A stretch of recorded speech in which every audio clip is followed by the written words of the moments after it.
Hello दोस्तों, आज के इस वीडियो में देखेंगे।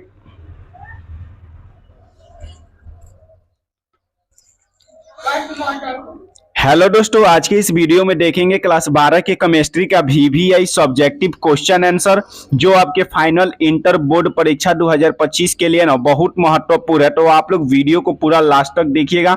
आपके एग्जाम में ना जितना प्रश्न रहेंगे सभी प्रश्न यहीं से रहेंगे, बस आप लोग वीडियो को जितना अपलोड किया जाए पूरा देखिएगा। देखिए, पहला क्वेश्चन है ना, हेनरी का नियम से क्या समझते हैं। हेनरी का नियम से क्या समझते हैं? नियत ताप पर किसी ड्रम में विलय गैस का मोल प्रभाज आशिक दाब के समानुपाती होता है, इसी को हेनरी का नियम कहा जाता है। नियत ताप पर किसी ड्रम में विलय गैस का मोल प्रभाज आशिक दाब के समानुपाती होता है, इसी को हेनरी का नियम कहा जाता है। P समानुपाती X सॉलिड, तो P बराबर हो जाएगा KH X सॉलिड। KH क्या है? एक कांस्टेंट है जिसे हेनरी कांस्टेंट कहा जाता है। तो इसको आप लोग याद रखिएगा। नियत ताप पर किसी ड्रम में विलय गैस का मोल प्रभाज आशिक दाब के समानुपाती होता है, इसी को हेनरी का नियम कहा जाता है। अगला क्वेश्चन है ना, क्रिस्टलीय ठोस किसे कहते हैं? क्रिस्टलीय ठोस किसे कहते हैं? वैसा ठोस जिसके अवयवी कण एक निश्चित तथा नियमित ज्यामितीय व्यवस्था में होते हैं, उसे क्रिस्टलीय ठोस कहा जाता है। वैसा ठोस जिसके अवयवी कण एक निश्चित तथा नियमित ज्यामितीय व्यवस्था में होते हैं, उसी को क्रिस्टलीय ठोस कहा जाता है। जैसे में आप लोग देखिएगा, ऑल मेटल हो गया, सोना, चांदी, sodium, non metal, I2P4 ETC, ये सब का है तो क्रिस्टलीय ठोस है। अगला क्वेश्चन है ना, अगला क्वेश्चन कह रहा है अक्रिस्टलीय ठोस किसे कहते हैं? अक्रिस्टलीय ठोस किसे कहते हैं? वैसा ठोस जिसके अवयवी कण एक निश्चित तथा नियमित ज्यामितीय व्यवस्था में नहीं होते हैं, उसे अक्रिस्टलीय ठोस कहते हैं। वैसा ठोस जिसके अवयवी कण एक निश्चित तथा नियमित ज्यामितीय व्यवस्था में नहीं होते हैं, उसे अक्रिस्टलीय ठोस कहा जाता है। जैसे में आप लोग देखिएगा, कांच, रबर, प्लास्टिक, अलकतरा हो गया ना, ये सब का होते हैं अक्रिस्टलीय ठोस के उदाहरण है। तो इसको आप लोग याद रखिएगा, आपके एग्जाम के लिए एकदम वीवीआई क्वेश्चन है। अगला क्वेश्चन कह रहा है ना, टिंडल प्रभाव किसे कहते हैं? टिंडल प्रभाव किसे कहते हैं?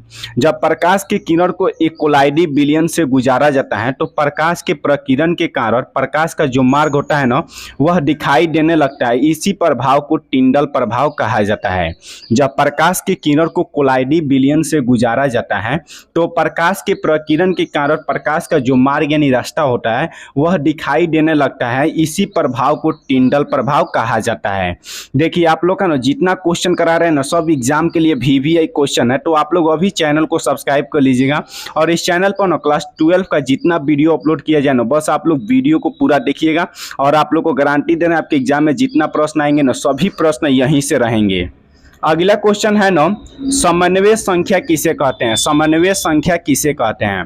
किसी क्रिस्टल में किसी कण को घेरने वाला सबसे निकट कणों की संख्या को समन्वय संख्या कहते हैं।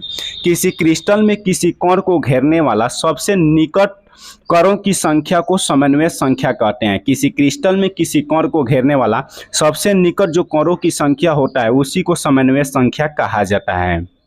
अगला क्वेश्चन है ना, सौर सेल से क्या समझते हैं? सौर सेल से क्या समझते हैं?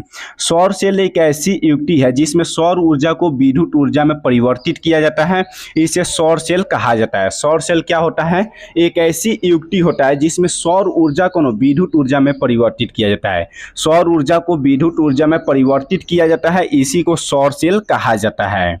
इसको आप लोग याद रखिएगा। सौर सेल एक ऐसी युक्ति है जिसमें सौर ऊर्जा को विद्युत ऊर्जा में रूपांतरित या परिवर्तित किया जाता है।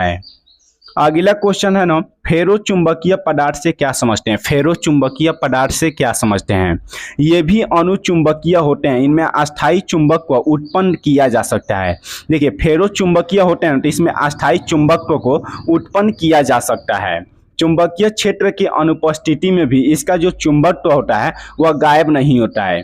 देखिए, चुंबकीय क्षेत्र के अनुपस्थिति में भी नो इसका जो चुंबकत्व होता है वह गायब नहीं होता है। तो इसको आप लोग याद रखिए। जैसे में हो गया Fe हो गया, CrO2 हो गया, ETC हो गया। अगला क्वेश्चन कह रहा है नो, एंटी फेरो चुंबकीय क्या है? एंटी फेरो चुंबकीय क्या है? जब चुंबकीय आघूरों का द्विग निर्देशन इस प्रकार से हो कि कुल आघूरों का योग शून्य हो जाए तब उसे एंटी फेरो चुंबकीय कहा जाता है। देखिए, जब चुंबकीय आघूरों का द्विग निर्देशन इस प्रकार से हो कि कुल आघूरों का योग शून्य हो जाए तब उसे क्या कहा जाता है? एंटी फेरो चुंबकीय कहा जाता है। तो इसको आप लोग याद रखिएगा, जब चुंबकीय आघूरों का द्विग निर्देशन इस प्रकार से हो कि कुल आघूरों का योग शून्य हो जाए तो उसे एंटी फेरो चुंबकीय कहा जाता है। अगला क्वेश्चन है ना, जलीय विलयन और अजलीय विलयन में अंतर लिखिए। देखिए, वह विलयन जिसमें जल विलायक के रूप में होता है उसे जलीय विलयन कहा जाता है। वह विलयन जिसमें जल क्या होता है? विलायक के रूप में होता है, उसी को जलीय विलयन कहा जाता है।